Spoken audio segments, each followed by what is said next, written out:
Team, this is one of the top questions that is asked on every single promotion board, and you need to know it. You need to be able to talk about it and get it right. Army leadership, right? You should know the definition of Army leadership, which of course is to provide purpose, direction, and motivation to accomplish the mission and improve the organization. Now, you may get asked that question, what is the definition of Army leadership? Or you may be asked to give a definition of leadership as it means to you. You should frame this in a way that you can say and do so in such a manner that you're not stumbling over yourself, but it should be tied into what the definition of Army leadership is, right? Is giving task and purpose to accomplish a mission, to take care of your soldiers. However it is that you want to define it is up to you, but I would submit to you that it needs to do those two things, right? It needs to give task and purpose. It's really more than just two things. That's kind of one thing. It's two sides of the same coin. And then it needs to accomplish the mission and take care of those who are in your charge. Now, this happens to be an area I think a lot of people get wrong, right? Because we start talking about one side of that other coin or the other, right? Accomplishing the mission or take care of our soldiers. If all you do is you talk about leadership is about taking care of soldiers, and you never talk about accomplishing the mission, then you're losing one side of the coin. On the flip side, if you only talk about accomplishing the mission, you're losing the other side of that coin. It's like breathing, right? Breathing is one thing with two movements, if you will, and leadership is the same way, right? If all you do is breathe in, but you never breathe out, you're going to die. If, on the other hand, all you do is breathe out, you are also going to die. You have to do both. But breathing is not just one thing, it is both things, both movements put together. That's what leadership is. Accomplishing the mission and improving the organization. You need to be able to frame this in such a way that makes sense to you and is going to make sense to the board members, and so they understand that you're not just one-sided in your area of focus. Because in principle, like, the Army gets leadership right. But too many times we get focused on a punch list. It's a to-do list. It's do this and then you are a good leader. But leadership is much more dynamic. It's much more complex than that. And so I'm going to challenge and submit to you, team, that you need to dive in to understanding how you can be better prepared in order to do these two things. So how can I be better prepared to accomplish the mission? I need to know what my mettle is. I need to know what my battle rhythm is. I need to know what those tasks are, that punch list of things is to get done. But I need to understand the bigger picture, because too many times we get focused on a specific fighting position and we know what our left and our right lateral limits are, but we don't know and understand how that fits into a broader sector sketch. And without doing so, I'm minimizing my impact and my ability to impact up and out. Similarly, I need to know and understand how to be better prepared to take care of those who are in my charge. What resources do I have? What can I do to be better prepared to understand the complex issues that my soldiers are facing on a day-to-day basis, whether it's work-related or whether it's personal-related? So being better students of humanity in general, knowing and be better astute of knowing how things like economics work, culture, society, where they come from, what their goals and dreams and vision is for their life. Because the more I know and understand about my soldiers, the more I can make them feel like they have ownership and give them pride and purpose for what they're doing. Nobody raises their right hand when they take an oath to defend the Constitution of the United States of America against all enemies, foreign and domestic, in order to be a failure. Nobody says, I want to fail. I want to be chaptered out of the military. I want to get busted. I want to make less money, right? Does that make sense? And so I need to be able to tie in and tap into that. Nobody, when they watch a badass war movie, doesn't have some sort of tingling effect as they watch heroism on the screen. It taps into it. And so as a leader, I need to be able to tap into my soldiers' desires, dreams, goals, and vision that they have for them and help them cultivate this and learn how to express it. Once I can do that, then accomplishing the mission is that much easier because they've bought into that mission. They've bought into who we are as a team and as an organization. That is not something that happens through a punch list. Yes, it's going to happen during counseling sessions. Yes, it's going to happen in oak tree counseling sessions out here in the field or in the barracks or wherever we do this, different team building events. But there is no set how to do this thing of getting to know them, because every situation, every soldier, every encounter in past and present and future is going to be different. And so I need to be students of how people work and operate. Now that not only applies to my subordinates, but applies to my seniors as well. What is my commander's and my senior enlisted vision for who we are as an organization? Because they're going to have needs that they need to have met that may not relate to the medal. It's just a dream and a vision that they have for our organization as a whole. How do I fit in that? If there's a need, I can fill it. And again, there is no checklist that you can just run down, and if you just do 1, 2, and 3, you'll be a good leader. It's much more complex than that. How do I fit into the environment around me? What are the challenges that people are facing? Do I ignore it and continue to move on? Or do I face it and find a way to fit in and fix and be a part of the solution?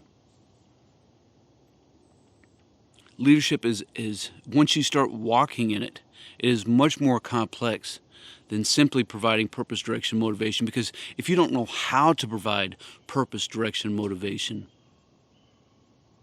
if you can't explain the why as you're giving the what, you're going to lose your people. It's not just a generational thing. It's not just something that only younger soldiers want. Everybody wants to know how they fit into this overarching architecture of task and purpose. How you're going to do that is going to be different on each individual person. So you need to know your team so that you can communicate effectively with them. Do you know how to communicate? Do you know what the lines of communication are that best work for you and your soldiers? Some soldiers will respond extremely well during counseling sessions and during hip pocket training.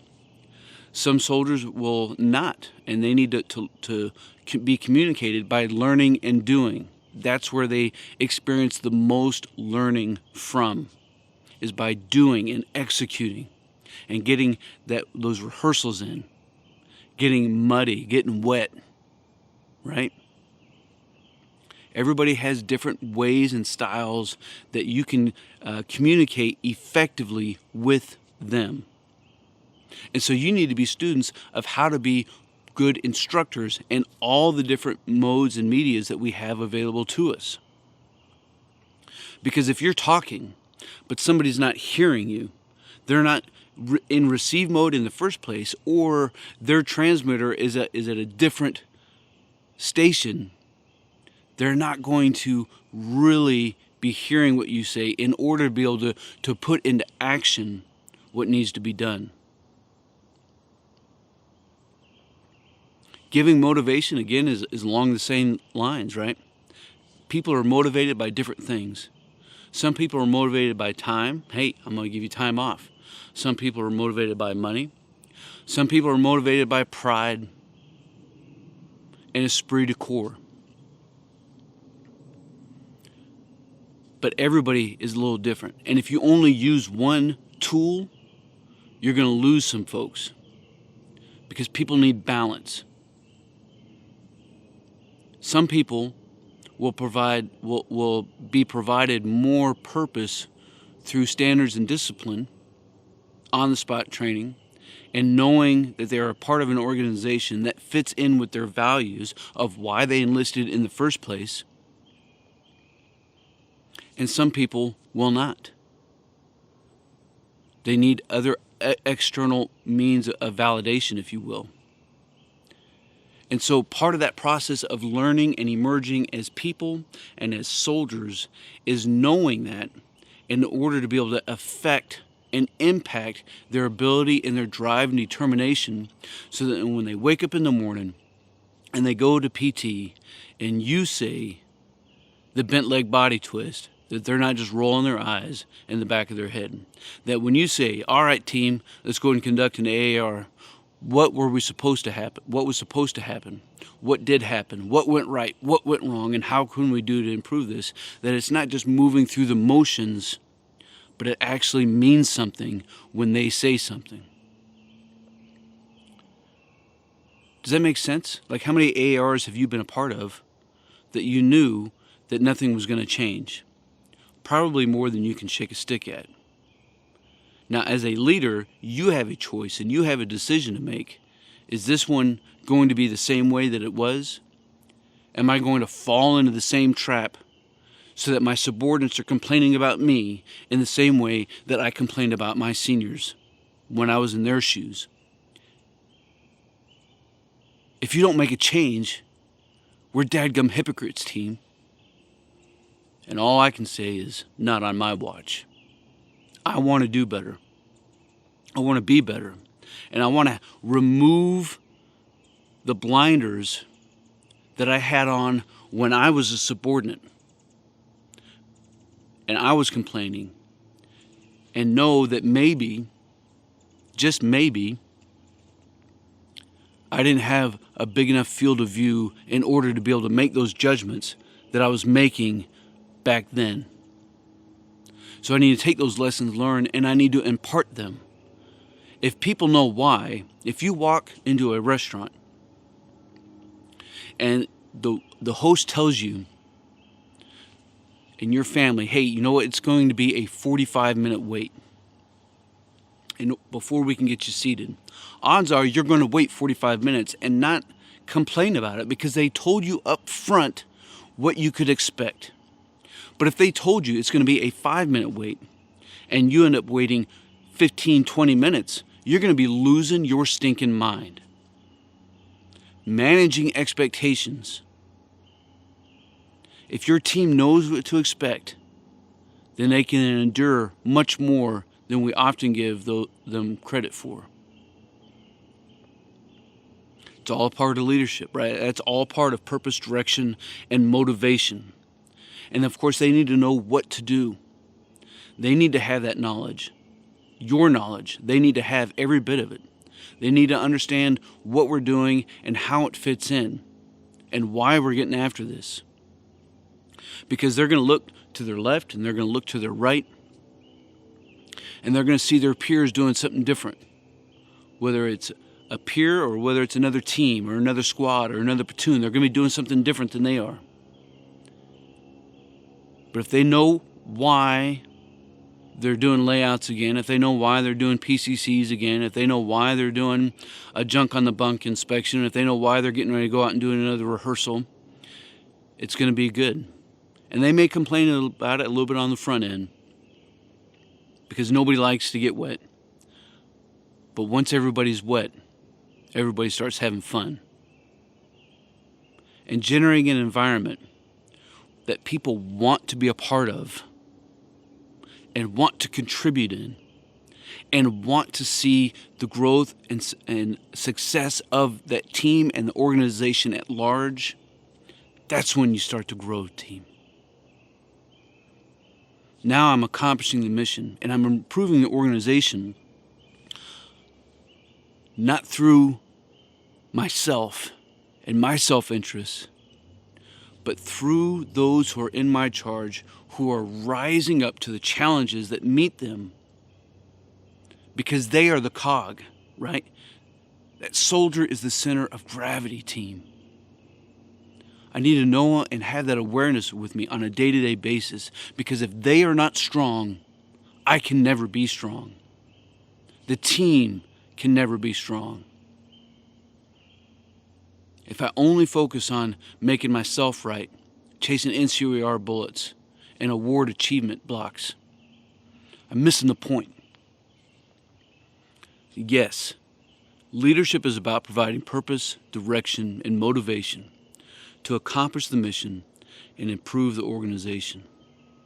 But you need to be able to talk about it in such a way that from you and your experience and your knowledge, your wisdom, and where you are at, that it makes sense, and continue to hone and to master your craft team.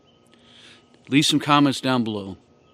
Let me know what you think based off of your experience, so that our shared experience can hone each other, so that we can continue to master our craft and develop our tactical virtue.